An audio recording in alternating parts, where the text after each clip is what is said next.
रखें भट्टी साहब। सऊद मुबारक, आपने अपने होम ग्राउंड पर पहली सेंचुरी बनाई। तो पिछले दिनों एक इंटरव्यू में आप कह रहे थे कि आपकी ख्वाहिश है कि अपने होम ग्राउंड कराची में ही पहली सेंचुरी बनाएं। फिर सरफराज आपके साथ मौजूद थे, Pakistan cricket club plus Karachi में और सिंध से आप दोनों का जो साथ रहा, तो ये पूरा कुछ थोड़ा सा इसको डिस्क्राइब करें। हाँ, पहले तो अल्लाह का शुक्र अदा करता हूँ आज मैंने पहले सेंचुरी बनाई। हाँ जी बिल्कुल, अगर आप देखें तो नेशनल स्टेडियम में ही मैंने अपनी फ़र्स्ट क्लास की पहली सेंचुरी की थी और मैं पूरी उम्मीद था कि यार मैं अपनी इंटरनेशनल सेंचुरी भी पहली नेशनल स्टेडियम में करूँ। तो ये क्योंकि आप जिस ग्राउंड में खेल के बड़े होते हो और आपको ग्राउंड के बारे में काफ़ी पता होता है, उसकी चीज़ों से आप थोड़ा बहुत यूज़ टू होते हो। और साथ आपने सैफ़ी भाई की बात की, हम मेरा ख्याल में उन वो जो मेरे साथ खड़े हुए थे, मैं जब 90 से पहुंचा तो थोड़ा सा मैं नर्वस हुआ था 1-2 ओवर के लिए, लेकिन उन्होंने कहा नहीं यार टेंशन नहीं ले, हो जाएगा हो जाएगा। तो काफ़ी सीनियर प्लेयर हैं वो, मैंने उनके बचपन से उनके साथ स्टार्ट किए और सारा कुछ, तो मेरे लिए अच्छा ही रहा कि वो साथ थे और उन्होंने अच्छा गाइड किया मुझे उस टाइम पे और अल्हम्दुलिल्लाह मैंने सेंचुरी स्कोर की। अस्सलाम वालेकुम साउद, बिरिस बिराम काजी अस्सलाम। From grassroots cricket. सबसे पहले तो बहुत बहुत मुबारकबाद हो आपको। थैंक यू 9 भाई। इनिंग्स के अंदर आपने 650 प्लस स्कोर्स किए और आज अपनी इलूसिव टेस्ट 100 भी आपने अचीव कर ली। मुझे ये बताएं कि स्वीप शॉट का खासा इस्तेमाल किया अपनी इनिंग्स में आपने आज, कितनी इंपॉर्टेंट है ये शॉट, खास तौर पे स्पिनर के खिलाफ इस तरह की सर्फेसिस पे? और दूसरी ये चीज है कि आफ्टर टी आपने जरा थोड़ा आहिस्ता खेला, सोक इन किया प्रेशर, तो वो जो सारा शिफ्ट था इन योर थॉट प्रोसेस, उसके बारे में जरा बात करते चले।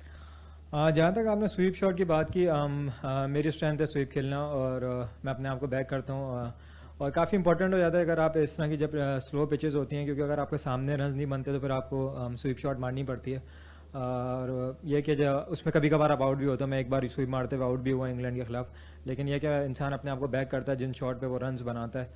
तो ये कि अच्छा रहा वो। और जहाँ तक आपने दूसरे सवाल की बात की, टी के बाद की, अगर आप थोड़ा सा मैच क्लोजली देखें तो एक वो सर्टेन प्लान मेरे खिलाफ लेकर आए हुए थे फास्ट बॉलर्स के, वो मुझे आउटसाइड ऑफ स्टंप बॉलिंग कर रहे थे।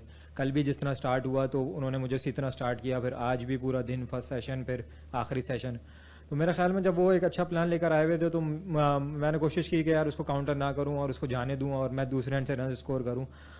उसके चक्कर में ही थोड़ा सा जो जो आप कह रहे हैं कि थोड़ी सी स्लो हुआ, तो वो उसी चक्कर में हुआ कि अगर वो एक प्लान लेकर आए हुए थे तो मैंने कोशिश की कि उसमें ज़्यादा छेड़खानी ना करूं। सऊद, मुबारक हो, आपने ज़बरदस्त सेंचुरी स्कोर की।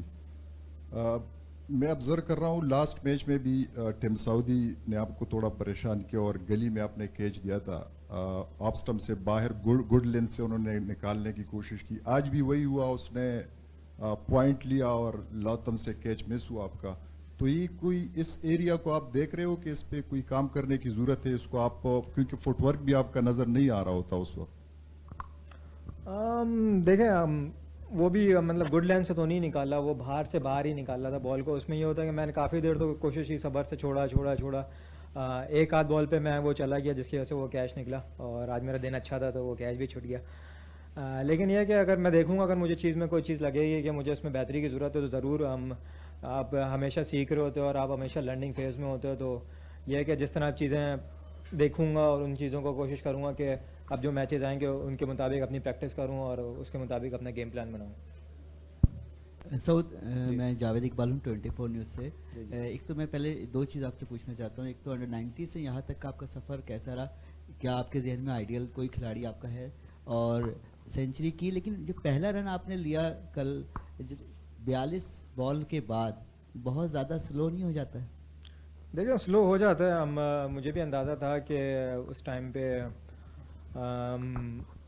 लेकिन फिर मैं वही बात करूंगा ना कि अगर जब वो एक प्लान लेकर आए हुए थे मेरे खिलाफ कि वो आउटसाइड और उस टाइम बहुत दूर बॉल कर रहे थे मुझे, अब उसमें यही बात है कि अगर मैं ज़्यादा चांस लेने जाता तो उसमें विकेट खोने का भी चांस था, और जिस तरह हम 3 आउट हो गए थे हम, तो उसमें यही था कि अगर मैं थोड़ा सा टाइम ले लेता हूँ तो मुझे अंदाज़ा था कि मैं बाद में उसको कवर कर लूँगा।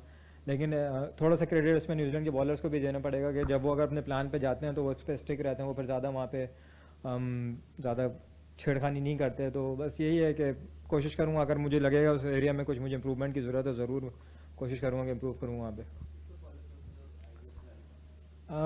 आइडल खिलाड़ी मेरा कुमार संगा कह रहा है, और कोई हम बचपन से उनको देखा है और कोशिश करता हूँ कि उनकी तरह खेलने की कोशिश करूँ, और वही मेरा आइडिया है।